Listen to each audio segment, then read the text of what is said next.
الحمد لله نحمده ونستعينه ونستغفره ونؤمن به ونتوكل عليه ونعوذ بالله من شرور أنفسنا ومن سيئات أعمالنا. من يهده الله فلا مضل له ومن يضلل فلا هادي له، وأشهد أن لا إله إلا الله وحده لا شريك له، وأشهد أن محمدا عبده ورسوله.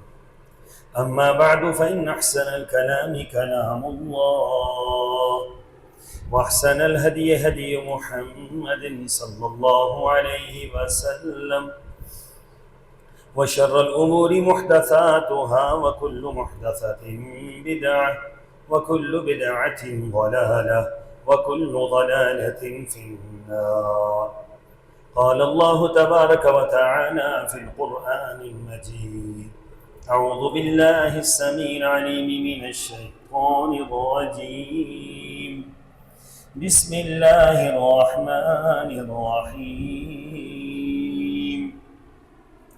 ولئن سألتهم من خلق السماوات والأرض ليقولن الله قل الحمد لله بل أكثرهم لا يعلمون. لله ما في السماوات والأرض إن الله هو الغني الحميد. ولو أن ما في الأرض من شجرة أقلام والبحر يمده من بعده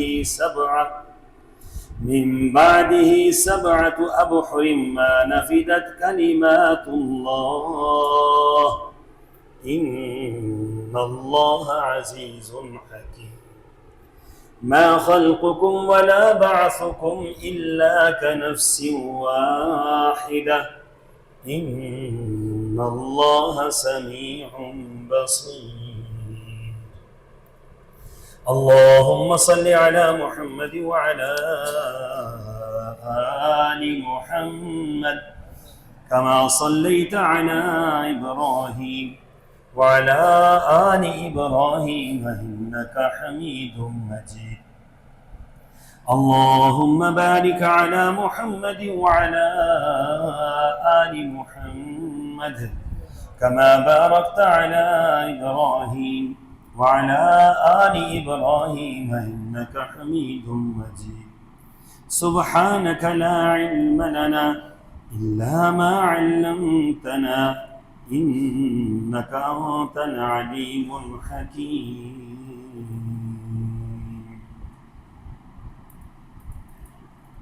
اور اگر آپ ان سے پوچھیں کہ آسمانوں اور زمین کو کس نے پیدا کیا تو فوراً کہیں گے کہ اللہ نے.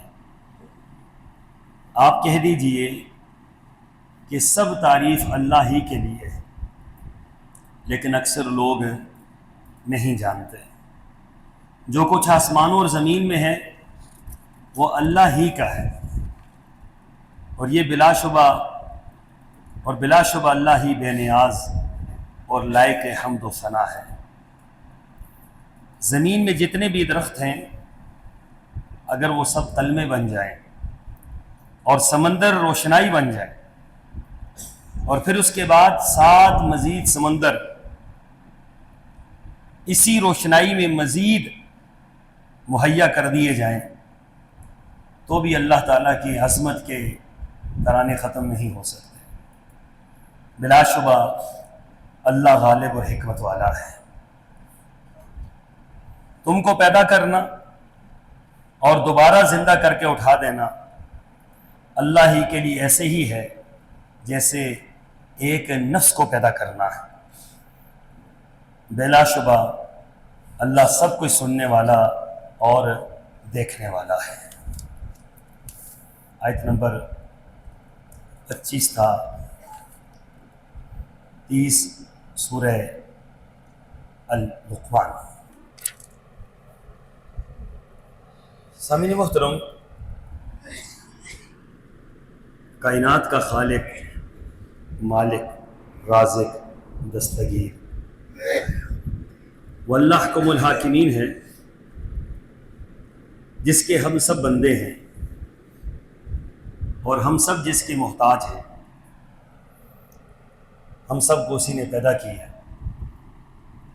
ہمارا رازق وہی ہے, ہمارا خالق وہی ہے, مدبر الامر وہی ہے, زندگی اور موت کا مالک وہی ہے.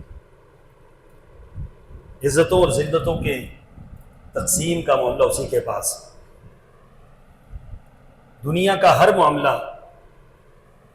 اس نے اپنے ہاتھ میں رکھا ہے. اور ایک جملہ جو ہم اور آپ ہمیشہ کہتے ہیں, اس جملے کو تھوڑا سا گہرائی میں جا کر دیکھیں تو احساس یہ ہوتا ہے کہ اللہ تبارک و تعالیٰ کی ذات کتنی عظیم ہے. دنیا کے اندر آپ کسی کی تعریف کریں, چند جملوں کے بعد تعریف ختم ہو جاتی ہے. بلکہ یوں کہیے کہ چند جملوں کے بعد تعریف کے اندر مبالغہ آرائی نظر آنی شروع ہو جاتی ہے. کسی انسان کے کتنے ہی القاب آپ لگا لیں, تھوڑی دیر کے بعد محسوس ہوتا ہے کہ یہ القاب ان کے اندر مبالغہ آرائی ہے. واحد ایک ذات ایسی ہے کہ جس کی تعریف میں جتنا بھی آگے بڑھا جائے اس کی تعریف پھر بھی کم ہوتی ہے. اس کی تعریف کا ایک جملہ ہے جو کسی اور کے لیے نہیں ہے. ساری دنیا کی تعریفیں ایک طرف کر دی جائیں, ساری دنیا کے القاب ایک طرف کر دیے جائیں, ساری دنیا کی ہر چیز کو جمع کر دیا جائے, جتنی صفات ہم کسی کو بیان کر سکتے ہیں, ایک جملہ سب پر بھاری ہے. اور جملہ کیا ہے؟ اللہ اکبر. لفظ اللہ اکبر, اس کو تھوڑا سا آپ گہرائی میں جا کر دیکھیں کہ یہ بندہ اپنی زبان سے کیا رہا ہے. اللہ اکبر صرف ایک ورد ہے, ایک وظیفہ ہے, ایک جملہ ہے, ایک کلمہ ہے, ایک ابتدائیہ ہے نہیں, یہ عقیدہ ہے, یہ منہج ہے, یہ ایک معیار ہے ایک مسلمان کو دیا گیا ہے. اللہ کی عظمت کے متعلق شاندار جملہ ہے, سب سے بڑا جملہ ہے. ایام تشریق میں سب سے زیادہ جس جملے کا ورد کیا جاتا ہے وہ یہی جملہ ہے, اللہ اکبر, اللہ اکبر, لا الہ الا اللہ, اللہ اکبر, اللہ اکبر وللہ الحمد, اللہ اکبر کبیرا والحمد للہ کثیرا وسبحان اللہ بکرۃ واصیلا. ایام تشریق جو سب سے مبارک ایام ہے, ان مبارک ایام کے اندر سب سے مبارک جملہ آپ کی زبان سے نکلتا ہے وہ اللہ اکبر.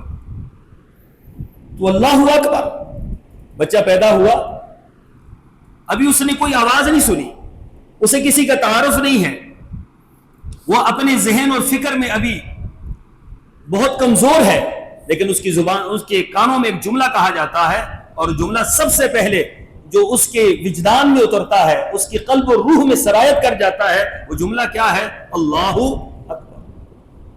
پہلا جملہ وہ سن رہا ہے اللہ اکبر, اسے کوئی پتہ نہیں ہے, لیکن اسے سنایا جا رہا ہے اللہ اکبر, اسے بتایا جا رہا ہے اللہ اکبر, اور ایک مرتبہ نہیں کئی مرتبہ دہرا کر اسے بتلایا جاتا ہے اللہ اکبر. اور پھر جب دنیا سے ایک بندہ چلا جاتا ہے, اس کی میت سامنے ہوتی ہے, آپ اور ہم نماز جنازہ پڑھ رہے ہوتے ہیں, نماز جنازہ کے اندر ایک جملہ سب آواز کے ساتھ کہتے ہیں, وہ جملہ کیا ہے؟ اللہ اکبر. اب یہ جا رہا ہے دنیا سے, تو جملہ یہ اس کو پھر دہرایا جا رہا ہے اور پھر بتلایا جا رہا ہے, پھر اس کی تجدید کی جا رہی ہے, پھر اس جملے کو لوگوں کے سامنے پیش کیا جا رہا ہے, زندہ کے سامنے بھی, اور جو میت جا رہی ہے اس کے لیے گواہی کے لیے بھی یہی جملہ ہے, وہ کیا ہے؟ اللہ اکبر. آپ دنیا کو نماز کے لیے بلاتے ہیں, نماز کے لیے بلانے کے لیے کوئی اور جملہ ہو سکتا ہے, کوئی اور لفظ ہو سکتا ہے, کوئی اور بات ہو سکتی ہے, اچھی سے اچھا جملہ, اچھی سے اچھی آواز کہی جا سکتی ہے, لیکن کائنات کے اندر شاید اس سے بڑا جملہ نہیں ہے کہ جو دن میں 5 مرتبہ مساجد کے اندر ہزاروں نہیں, لاکھوں نہیں, کروڑوں اربوں مسلمان اس کو سنتے ہیں, اربوں کائنات کے لوگ سنتے ہیں. وہ جملہ کیا ہے؟ اللہ اکبر. یہ اذان کی ابتدا اللہ اکبر سے ہو رہی, یہ معنی بڑا عجیب ہے اس کا. یہ جملہ ہی بڑا عجیب ہے کہ دنیا کو بلایا جا رہا ہے، کس کی طرف بلایا جائے؟ اللہ اکبر. بھائی کدھر جانا ہے تم نے؟ اللہ اکبر. کیا چھوڑ کے جا رہے ہو؟ اللہ اکبر. کس کی طرف جا رہے ہو؟ اللہ اکبر. کمال جملہ ہے یہ، اور عجیب جملہ ہے یہ کہ جملے کی طاقت اور قوت دنیا کو دنیا سے کاٹ کر اللہ کی طرف ملاتی ہے، لوگوں کو دنیا سے کاٹ کر اللہ کی طرف بھگاتی ہے. ففروا الی اللہ. کیا وہ جملہ ہے کہ آپ اپنے گھر کو چھوڑ دیتے ہیں، کاروبار کو چھوڑ دیتے ہیں، عزیز و اقارب کو چھوڑ دیتے ہیں، محبت بھری مجلسوں کو چھوڑ دیتے ہیں؟ وہ جملہ کیا ہے؟ اللہ اکبر. آواز سنی، اب کان اس طرف لگ گئے، دل اس طرف متوجہ ہو گیا کہ اب کون بلا رہا ہے؟ اب سب سے بڑا بلا رہا ہے، سب سے بڑا بلا رہا ہے، بہت بڑا نہیں، سب سے بڑا بلا رہا ہے. زمین اتنی بڑی نہیں، آسمان اتنے بڑے نہیں، ساتوں زمین ساتوں آسمان اتنے بڑے نہیں، کائنات کی ہر چیز ما بین السماوات والارض اتنی بڑی نہیں، اللہ کا عرش، اللہ کی کرسی اتنی بڑی نہیں. کائنات کے اندر سب سے بڑی اگر کوئی ہستی ہے تو وہ کون ہے؟ اللہ اکبر. ہر چیز سے اوپر اللہ ہے. والاول والآخر والظاہر والباطن. اول بھی اللہ ہے، آخر بھی اللہ، ظاہر بھی اللہ ہے، باطن بھی اللہ، ہر معاملے میں اللہ ہے. جب ساری کائنات نہیں تھی تو اللہ تھا، جب کائنات نہیں ہوگی پھر بھی اللہ موجود ہے، تو اللہ اکبر. تعریف تو اسی کی ہے. بڑا پھر وہ ہوا جو ہے اور ہمیشہ رہے گا. جو نہیں ہے وہ بڑا کیسے ہو سکتا ہے؟ جو نہیں ہوگا وہ بڑا کیسے ہو سکتا ہے؟ جو بیمار ہے وہ بڑا کیسے ہو سکتا ہے؟ جو لاچار ہے وہ بڑا کیسے ہو سکتا ہے؟ جو مر گیا وہ بڑا کیسے ہو سکتا ہے؟ جو مر جائے گا وہ بڑا کیسے ہو سکتا ہے؟ اللہ اکبر. اس جملے کا حقدار کون ہے؟ صرف اور صرف اللہ ہے. اب آپ نماز کے لیے کھڑے ہوتے ہیں، ہمتن گوش ہو کر کھڑے ہوتے ہیں، اللہ کے سامنے ہاتھ باندھ کر کھڑے ہوتے ہیں. کوئی جملہ کہا جا سکتا تھا، کوئی جملہ اور اختیار کیا جا سکتا تھا. اللہ کی تعریف کے بڑے جملے ہیں، بڑی باتیں ہیں اللہ کی تعریف کی، لیکن فرمایا نہیں، اس سے بڑا جملہ کوئی نہیں کہ آپ اللہ کے سامنے کھڑے ہو رہے ہیں تو آپ نے ابتدا میں کیا کہنا ہے؟ اللہ اکبر. ہم ساری کائنات سے کٹ کر اب اللہ سے جوڑ رہے ہیں. ساری کائنات کو یہ کہہ رہے ہیں کہ میرا کاروبار بڑا نہیں، میرے عزیز و اقارب بڑے نہیں، دوست و احباب بڑے نہیں، میری دنیاوی ضروریات بڑی نہیں. دنیا کے اندر جن کو لوگوں نے بڑا بنایا ہے، جن کے سامنے لوگ گرتے ہیں، جن کے سامنے سجدے کرتے ہیں، جن کو مشکل کشا حاجت روا مانتے ہیں، نہیں، اللہ اکبر. میں صرف اللہ کو سب کچھ مانتا ہوں، میرے لیے بڑا اللہ ہے.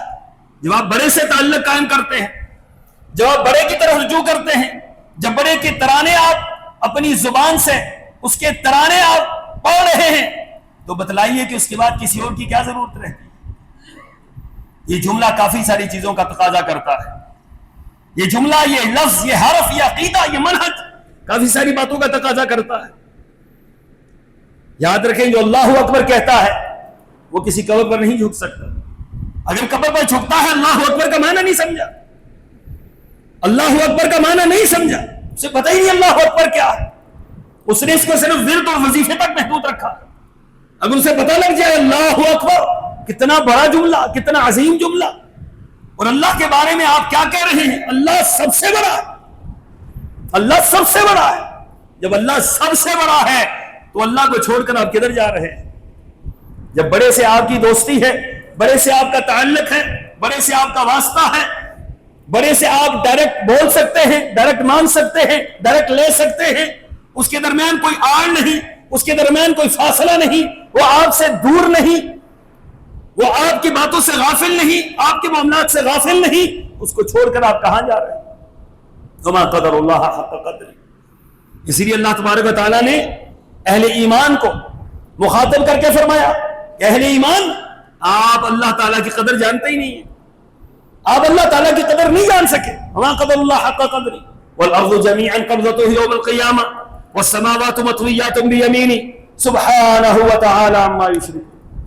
فرمایا وہ اللہ کتنا بڑا ہے، اس بڑے کی بڑائی کا ایک چھوٹا تصور ہمارے ذہنوں کے مطابق اللہ نے دیا. کل قیامت کا دن ہوگا، ساتوں زمینیں، ساتوں آسمان، ما بین السماوات والارض، کیا کچھ ہے کہکشائیں. دنیا آج عاجز ہے، اللہ تعالیٰ کی اس وسیع کائنات کو سر کرنے میں عاجز ہے. دنیا عاجز ہے کہ اس کی وسعت کو ناپ سکے.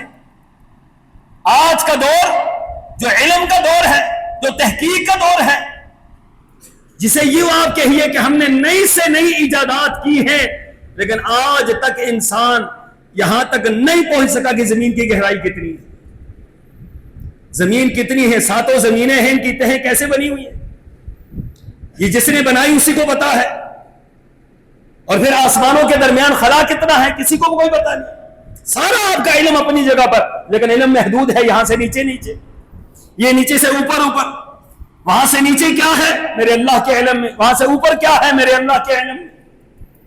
ہماری آنکھ جو دیکھتی ہے اس کے بارے میں علم رکھتی ہے، ہماری آنکھ جو نہیں دیکھتی اس کے بارے میں علم نہیں رکھتی. لیکن اللہ کا علم، اللہ اکبر، اللہ لا الہ الا هو الحی القیوم.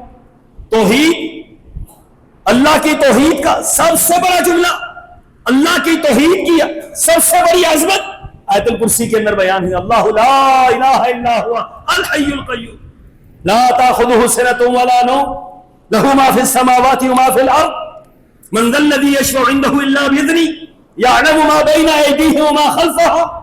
اللہ اکبر. اس جملوں کو بار بار دہرائیں، اس جملوں کو بار بار پڑھیں اور پھر احساس کریں کہ اللہ کی طاقت اور اللہ کی قوت کتنی بڑی ہے. تو جو زمین و آسمان کا مالک ہے، فرمایا 7 زمینیں 7 آسمان، اور اس کے درمیان جو کچھ ہے اس کو اللہ نے اپنے ایک ہاتھ میں لینا ہے، اپنے دائیں ہاتھ میں لینا ہے، ایک ہاتھ میں اللہ نے لینا ہے. اور پھر اللہ نے یہ خطاب کرنا ہے لمن الملک اليوم. بھائی دنیا کے اندر تو بڑے بادشاہ تھے، بڑے بولنے والے تھے، بڑی عظمت کے گن گانے والے تھے، بڑے بڑے دعوے دار تھے، فرعون، حامان، شداد، نمرود، قارون، ابو لہب، ابو جہل، جنہوں نے اللہ کو نہیں مانا، اللہ کے مقابلے میں کھڑے ہوئے. لمن الملک اليوم، آج کدھر گئے؟ کوئی جواب دینے والا نہیں ہوگا، کوئی بات کرنے والا نہیں ہوگا، کسی میں یارہ نہیں ہوگا، کسی میں جرأت نہیں ہوگی. وہ جواب کون دے گا؟ جواب اللہ ہی دے گا. لمن الملک اليوم للہ الواحد القہار. بادشاہت اسی کی ہے. دنیا کے اندر کسی نے مانا یا نہیں مانا، بادشاہت اللہ کی تھی، اور آخرت کے اندر کوئی مانے یا نہ مانے، بادشاہت اللہ کی ہے. تو بادشاہ تو ہے ہی اللہ ہے، حقیقی بادشاہ اللہ ہے، ہمیشہ کا بادشاہ اللہ ہے، جس کی بادشاہت میں زوال نہیں، جس کی بادشاہت میں کمزوری نہیں، جس کی بادشاہت کو کوئی خطرہ نہیں، جو بادشاہوں کو بادشاہ بنانے والا، جو عزتوں کو عزتیں دینے والا، جو عزت والوں کو آگے بڑھانے والا. سارے کا سارا نظام کس کے ہاتھ میں ہے؟ اللہ اکبر، میرے اللہ کے ہاتھ میں. اس لیے یاد رکھیں اہل ایمان، ہم اللہ تبارک و تعالیٰ کی ذات کو چھوڑ کر جب اللہ اکبر کہتے ہیں، اس کا معنی یہ ہے کہ ہم نے مان لیا کہ اللہ سب سے بڑا، اب کہیں اور نہیں جا سکتے. بڑے سے آپ کا رشتہ قائم ہو گیا نماز کے ذریعے، بڑے سے آپ کا رشتہ قائم ہو گیا آذان کے ذریعے، بڑے سے رشتہ آپ کا قائم ہوا پہلی مرتبہ کان کے اندر آذان دینے کے ذریعے. اب اس کے بعد چھوٹے، اور بالکل ہی چھوٹے، اور ایسے چھوٹے جن کے بارے میں قرآن نے یہ کہا انک لا تسمع الموتى وما انت بمسمع من فی القبور. فرمایا کہ تم پوری زندگی لگے رہو، پوری زندگی تم لگے رہو، ان کو تم سنا نہیں سکتے، یہ تمہاری بات نہیں سن سکتے، تمہاری باتوں سے غافل ہیں، تمہارے معاملات سے غافل ہیں، تمہارے حالات سے غافل ہیں، تمہاری مدد نہیں کر سکتے. فرمایا کہ پھر مدد کرنے والا کون ہے؟ اللہ اکبر. پھر تمہاری ضرورتیں پورا کرنے والا کون ہے؟ اللہ اکبر. تمہیں رزق دینے والا کون ہے؟ اللہ اکبر. تمہیں اولاد دینے والا کون ہے؟ اللہ اکبر. تمہارے معاملات کو چلانے والا کون ہے؟ اللہ اکبر. تو اللہ اکبر کا یہ جملہ، یہ صرف جملہ نہیں ہے، یہ آپ کا عقیدہ ہے. لا الہ الا اللہ کہیں، پھر آپ کا اعتماد تعویذ پر نہیں ہونا چاہیے، پھر تعویذ پر آپ کا اعتماد نہیں ہونا چاہیے، پھر آپ کا اعتماد پھوکوں پر نہیں ہونا چاہیے، آپ کا اعتماد کسی پیر فقیر پر نہیں ہونا چاہیے، آپ کا اعتماد نجومی پر نہیں ہونا چاہیے. کیوں؟ جب آپ نے یہ جملہ کہہ دیا اللہ اکبر، تو پھر ساری باتیں ختم ہو گئی. رسول اللہ صلی اللہ علیہ وسلم نے صحابہ کرام کو مخاطب کر کے فرمایا صحابہ خوش ہو جاؤ، 70,000 افراد جنت میں داخل ہوں گے. تو یہ تو پہلی عجیب بات تھی کہ 70,000 داخل ہوں گے. فرمایا نہیں، 70,000 افراد جنت میں جائیں گے، اور بغیر حساب و کتاب کے سارے جائیں گے. سبحان اللہ. صحابہ کرام بڑے حیران ہوئے کہ قربان جائے اللہ کے رسول صلی اللہ علیہ وسلم 70,000 افراد بغیر حساب و کتاب کے جنت میں جا رہے ہیں. ساتھ فرمایا خور خوشخبری سنو. اللہ کے رسول وہ کیا ہے؟ فرمایا یہ جو 70,000 افراد بغیر حساب و کتاب کے جنت میں جائیں گے ان میں سے ہر بندہ ایک بندے کو ساتھ بغیر حساب و کتاب کے جنت میں لے کے جائے. ملٹی پلائی کرے کتنے ہو گئے؟ اب فرمایا یہ جو جانے والے جنت میں ہے دوسری صفت ان کی کیا ہے؟ یہ جنت میں جائیں گے لیکن ان کا انداز کیا ہوگا؟ انداز یہ ہوگا کہ باہوں میں باہیں ڈال کر ہاتھوں میں ہاتھ ڈال کر ایک دوسرے کے یہ جنت کے ایک دروازے سے داخل ہوں گے 70,000 افراد اور کوئی بھگدڑ نہیں ہوگی, کوئی ہٹو بچوں کی صدا نہیں ہوگی. جنت کا ایک دروازہ کتنا بڑا ہے؟ 70,000 افراد. ایک وہ دروازہ جو یہاں دنیا والوں نے بنایا, پاک پتن کے اندر بنایا. اے اللہ کے بندو, اللہ کی جنت کے معاملے میں اس کے مقابلے میں دنیا کے اندر جنت کا دروازہ جہاں ایک بندہ داخل ہوتا ہے پولیس والے ڈنڈے مار کے بھگاتے ہیں, جہاں پولیس والے آپ کو بھگاتے ہیں مارتے ہیں اور ایک بندہ بھی داخل نہیں ہو سکتا. میرے اللہ نے جو جنت بنائی ہے اور جنت کا دروازہ بنایا ہے 70,000 افراد باہوں میں باہیں ڈال کر اس دروازے میں داخل ہوں. صحابہ کرام جب یہ صفات سنتے ہیں پوچھتے ہیں اللہ کے رسول صلی اللہ علیہ وسلم یہ بتلائیے کہ ان کے اعمال کیا ہوں گے, وہ کیا عمل کریں گے, کیا ایسا جملہ ان کے پاس ہوگا, کیا ایسا عقیدہ ان کا ہوگا. تو رسول اللہ صلی اللہ علیہ وسلم نے فرمایا میرے ساتھیوں ان کی صفات کیا ہوں گی؟ سب سے پہلی صفت کہ وہ اللہ پر توکل کرنے والے ہوں گے, اللہ کی طرف کسی اور طرف نہیں دیکھیں, اللہ کے علاوہ کسی اور طرف نہیں دیکھیں, اللہ پر توکل کرنے والے. وَمَن يَتَوَكَّلْ عَلَى اللَّهِ فَهُوَ حَسْبُهُ. میں جو اللہ پر توکل کرتا ہے اللہ تعالیٰ کیا کرتا ہے؟ اللہ اس کو کافی ہو جاتا ہے.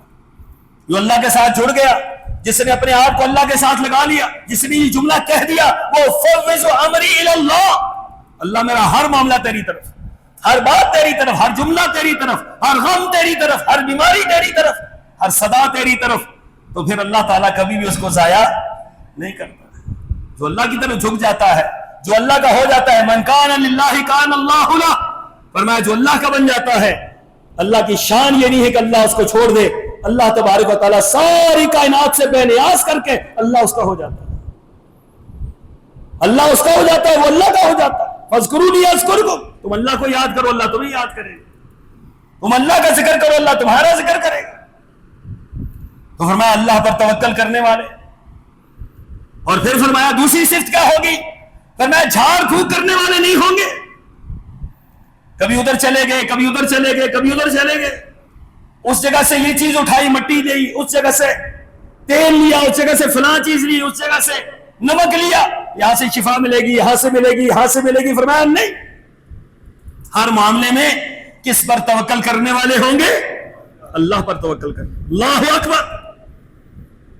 ان کے دل میں یہ راسخ عقیدہ ہوگا کہ اللہ کے سوا کہیں سے کچھ بھی ہمیں نہیں مل سکتا.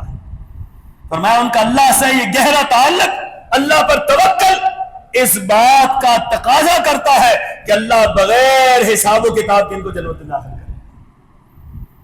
جب یہ بات سنی ایک صحابی اٹھے جن کا نام عکاشہ تھا, نام عکاشہ بن محصن رضی اللہ تعالیٰ عنہ, بڑے خوبصورت صحابی, بڑے عظیم صحابی, چھوٹا قد ان کا, چہرہ چمک رہا ہے. کرے ہوئے اللہ کے رسول صلی اللہ علیہ وسلم قربان جائیں, میرے لیے دعا کریں اللہ تعالیٰ مجھے ان میں شامل کر لے. آپ نے کیا فرمایا؟ آپ نے فرمایا تو انہی میں سے شامل ہو گیا, تو انہی میں ہو گیا ہے, تو ان میں شامل ہو گیا ہے. یہ بات کیوں کہی؟ اس لیے نہیں کہی کہ ان کا عقیدہ اس کے خلاف تھا, ان کا عقیدہ بالکل اس کے مطابق تھا, بالکل اس کے مطابق عقیدہ تھا. حضرت عکاشہ بن محصن اللہ پر توکل کرنے والے تھے, عظیم متوکل تھے. اس بنا پر رسول اللہ صلی اللہ علیہ وسلم نے فرمایا تو نہیں میں سے. اور جو لوگ بھی اس طرح کا توکل کریں گے جس طریقے سے اس حدیث کے اندر توکل کی تشریح آئی ہے, فرمایا کہ اللہ تبارک و تعالیٰ ان کے متعلق بھی یہی فیصلہ فرمائیں گے کہ اللہ ان کو یا تو حساب کتاب کم کریں گے یا آسان کریں گے یا بغیر حساب و کتاب کے اللہ جنت میں داخل فرمائیں گے. سامعین محترم, اللہ اکبر. اللہ سے تعلق قائم کریں، اللہ سے مضبوط تعلق قائم کریں، اللہ سے لازوال تعلق قائم کریں، بے مثال تعلق قائم کریں۔ کمزور تعلق اللہ کو نہیں چاہیے، اللہ کو وہ تعلق نہیں چاہیے کہ آپ ایک طرف اللہ اکبر بھی کہیں اور دوسری طرف جا کر کسی دربار پر آپ چادر چڑھا دیں، وہاں جا کر آپ طواف کر لیں، کہیں کہ یہ بھی مانتا ہے، یہ بھی سنتا ہے، یہ بھی دیکھتا ہے، یہ بھی دیتا ہے، یہ بھی دیتا ہے، اللہ بھی دے دیتا ہے۔ نہیں، اللہ تعالیٰ کو یہ شریک نہیں چاہیے۔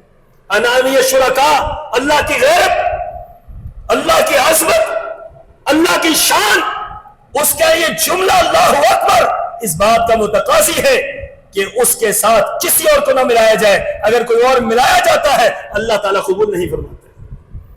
ان اللہ لا یغفر ان یشرک بہ ویغفر ما دون ذلک لمن یشاء۔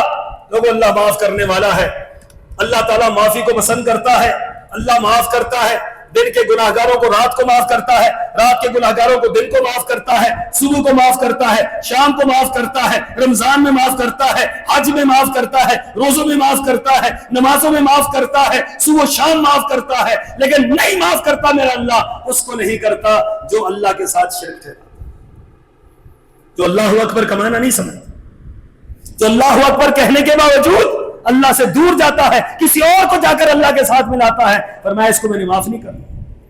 اس رب کا فیصلہ ہے جو رب کہتا ہے ہر ایک کو معاف کرنا ہے، ہر گناہ معاف کرنا ہے، وہ رب کہتا ہے مشرک کو معاف نہیں کرنا، شرک کو معاف نہیں کرنا۔